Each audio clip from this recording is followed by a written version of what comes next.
अब तक आपने एक्सेल का भाग 1 देखा होगा, जिसमें कि हमने आपको एक्सेल के बारे में बताया है और इसके विंडो की जानकारी दी है। तो चलिए अब आगे बढ़ते हैं। अब आपको बताते हैं माइक्रोसॉफ्ट एक्सेल में कैसे आप वर्कबुक क्रिएट कर सकते हैं और इसमें आप डेटा कैसे एंटर करेंगे। तो चलिए शुरू करते हैं। सबसे पहले आप एक्सेल को ओपन कर लीजिए। यहाँ पर हम सीखने वाले हैं नए वर्कबुक को कैसे क्रिएट करते हैं। वैसे अगर आप एक्सेल को ओपन करते हैं तो by default he blank workbook create हो जाती है और आपके सामने स्क्रीन पर डिस्प्ले होती है। वैसे एक्सेल का भाग 1 आपने देखा होगा। अगर आपने वो वीडियो नहीं देखा है तो ऊपर आई कार्ड पर क्लिक करके आप वो वीडियो देख सकते हैं। तो चलिए अब आपको बताते हैं कि आप वर्कबुक कैसे क्रिएट करेंगे।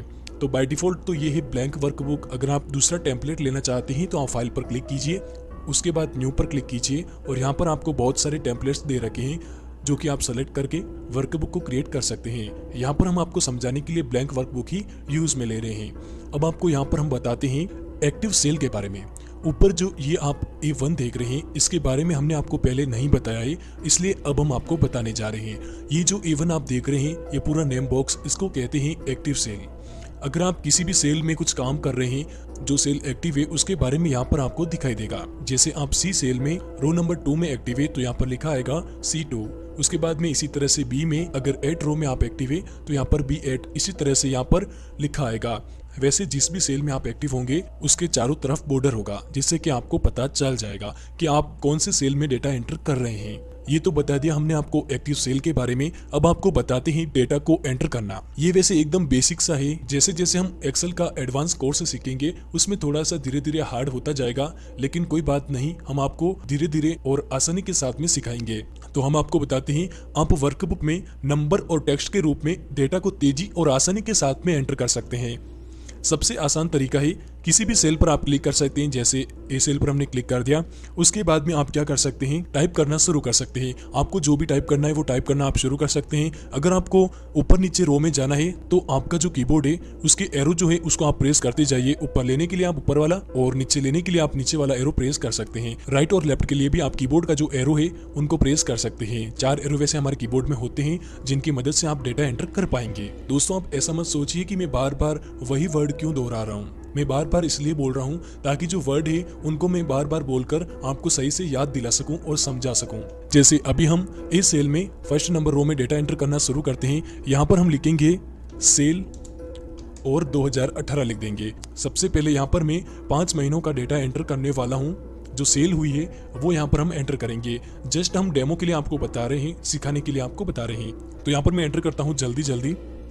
अभी हमने जनवरी लिख दिया है बी सेल में 3rd नंबर रो पर। उसके बाद में अगर हमको सी सेल पर जाना है तो यहाँ पर हम हमारा जो कीबोर्ड है उसका राइट वाला जो एरो है उसको हम प्रेस करेंगे तो देखिए ऑटोमेटिक ही जो सेल एक्टिव हो जाएगा वो हो जाएगा C3।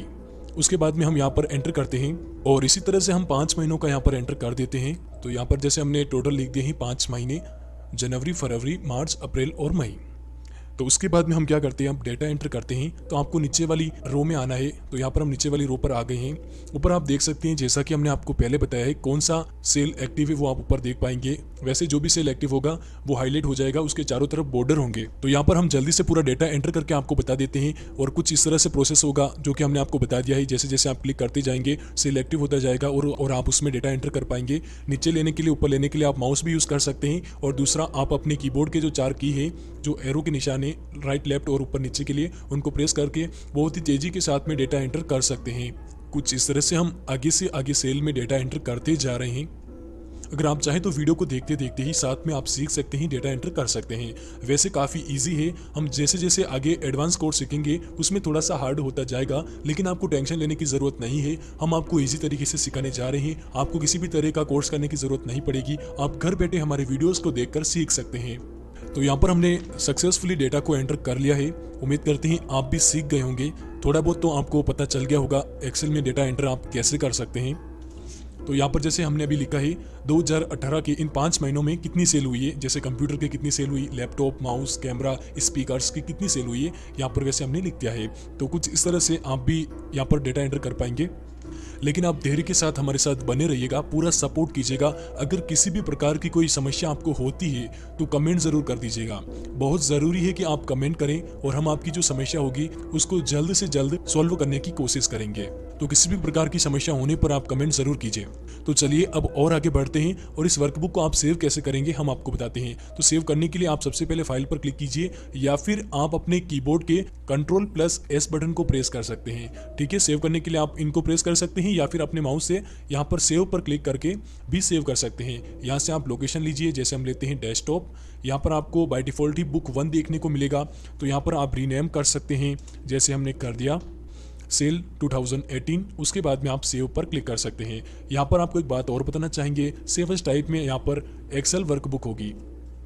तो यहाँ पर वैसे अलग अलग फॉर्मेट होता है, वो हम आपको आगे बताएंगे, लेकिन फिलहाल के लिए आप एक्सेल वर्कबुक पर ही क्लिक करके रखिए, उसके बाद में आप सेव कर दीजिए। तो ये हो गई हमारी एक्सेल की वर्कबुक सेव। अब आपको बताते हैं व्यू बदलना। व्यू बदलने के बारे में हमने आपको फर्स्ट वाला जो पार्ट था उसमें बताया था, पूरी विंडो के बारे में जानकारी दी थी। तो उस जानकारी में आपने देखा होगा नीचे की तरफ यहाँ से आप एक्सेल की विंडो का व्यू बदल सकते हैं। जैसे आप नॉर्मल पर रखेंगे तो फुल स्क्रीन पर आपका विंडो आएगा। उसके बाद में अगर आप पेज लेआउट पर क्लिक करेंगे तो आप देखिएगा विंडो पूरी बदल जाएगी, एक पेज के साइज की विंडो हो जाएगी, जो आपका व्यू होगा वो चेंज हो जाएगा। उसके बाद में कुछ इस तरह से आप ब्रेक प्रीव्यू पर क्लिक करेंगे तो कुछ आपको इस तरह से छोटा सा दिखाई देगा। अगर इस पर आप क्लिक कर देते हैं do not show this dialog again, और उसके बाद में आप ओके कर सकते हैं, तो कुछ इस तरह से आपको छोटा सा दिखाई देगा। अगर आप चाहे तो वापस से आप नॉर्मल पर भी क्लिक कर सकते हैं। वैसे बिल्कुल बेसिक सा है, लेकिन ये आगे आपके लिए काम आ सकता है, क्योंकि छोटी छोटी चीजें अगर हमको पता चल जाए तो हमारे लिए काफी बेनिफिट होगा। अब हम सीखते हैं कि वर्कबुक की विंडो को आप अरेंज कैसे कर सकते हैं। अरेंज का मतलब अगर मैं आपको इसी तरीके से बताऊं तो व्यवस्थित कैसे कर सकते हैं आप। तो इसके लिए आपको सबसे पहले रिबन में व्यू पर जाना होगा। मैंने आपको बताया है रिबन कौन सा है, आपको मैंने फर्स्ट वाले भाग में बताया था। उसके बाद में आपको व्यू पर क्लिक करके देखिए यहाँ पर एक पॉपअप ओपन हो जाएगा। यहाँ पर टाइल्ड, हॉरिजॉन्टल, वर्टिकल और कास्केड, यहाँ पर अलग अलग तरह से आप अरेंज कर सकते हैं। जैसे हम आपको वर्टिकल बताते हैं तो आप देखिए कुछ इस तरह से बदलाव आ जाएगा। एक बात हम आपको और बताना चाहेंगे, आप जिस भी सेल में अगर आप एक्टिव होंगे तो ऊपर आप देखिएगा एक्टिव सेल में फॉर्मूला बार में आप नाम देख पाएंगे। जैसे हम अब देखिए स्पीकर वाले सेल में एक्टिव है तो ऊपर आपको नाम दिख जाएगा, ये आपको याद रखना चाहिए। तो चलिए, वीडियो वैसे काफी लंबा हो गया है, अब आपको वीडियो के अंत में बताते हैं कैसे आप अपने वर्कबुक को पासवर्ड प्रोटेक्टेड बना सकते हैं। जी हाँ, अगर मैं आपको कहूं तो आप अपने वर्कबुक को या फिर डॉक्यूमेंट को आप पासवर्ड प्रोटेक्टेड के साथ सुरक्षित रख सकते हैं, ताकि आपके डॉक्यूमेंट के साथ कोई छेड़खानी ना करें या फिर जो आपने डेटा एंटर किया है उसमें कोई बदलाव ना कर सके। तो ऐसा आप कैसे कर पाएंगे? तो इसके लिए आपको सबसे पहले जाना होगा रिव्यू पर। रिव्यू पर जाने के बाद में आप यहाँ पर देख सकते हैं प्रोटेक्ट शीट, प्रोटेक्ट वर्कबुक। ये जो आप देख पा रहे हैं वैसे दोनों इंपॉर्टेंट है, दोनों आप जो पास में देख रहे हैं। तो यहाँ पर हम क्लिक करेंगे प्रोटेक्ट वर्कबुक पर। उसके बाद में आप यहाँ पर विंडो पर चेक मार्क लगा दीजिए और उसके बाद में आप पासवर्ड एंटर कर दीजिए। जैसे यहाँ पर हमने एग्जांपल के लिए 1 2 3 4 5 एंटर किया है, उसके बाद में हम ओके कर लेते हैं। यहाँ पर आपको वापस से री एंटर पासवर्ड करना होगा। तो यहाँ पर हम वापस से 1 2 3 4 5 एंटर करते हैं, उसके बाद में ओके कर लेते हैं। तो इससे क्या होगा, अब आपके वर्कबुक के साथ कोई छेड़खानी नहीं कर सकता है। तो ये तो हो गया पासवर्ड प्रोटेक्टेड। अब आप इसको वापस से अनप्रोटेक्टेड कैसे कर सकते हैं? तो आपको वापस से रिव्यू पर जाना है, इस पर क्लिक करना है, पासवर्ड डाल देने हैं और ओके कर देना है। तो यहाँ से ये वापस से अनप्रोटेक्टेड हो जाएगी। तो ये था माइक्रोसॉफ्ट एक्सेल का भाग 2। उम्मीद करते हैं इसमें हमने आपको जो बताया है वो आपको सही से समझ आ गया होगा। वीडियो चाहे कितना भी लंबा बने, लेकिन हमारा लक्ष्य आपको बिल्कुल सरल भाषा में और सही तरीके से सिखाना। तो अगर आपको ये वीडियो अच्छा लगा है तो इस वीडियो को लाइक कीजिए, शेयर कीजिए अपने सभी दोस्तों के साथ जो कंप्यूटर रिलेटेड कुछ सीखना चाहते हैं, समझना चाहते हैं, उनको शेयर कीजिए। और ऐसे वीडियोस पाने के लिए हमारा चैनल सब्सक्राइब कीजिए। और अगर किसी भी प्रकार की आपको समस्या हो रही है तो आप नीचे कमेंट कर सकते हैं, हम जल्द से जल्द आपकी समस्या सॉल्व करेंगे। फिर मिलेंगे ऐसे नए वीडियो के साथ, तब तक के लिए नमस्कार।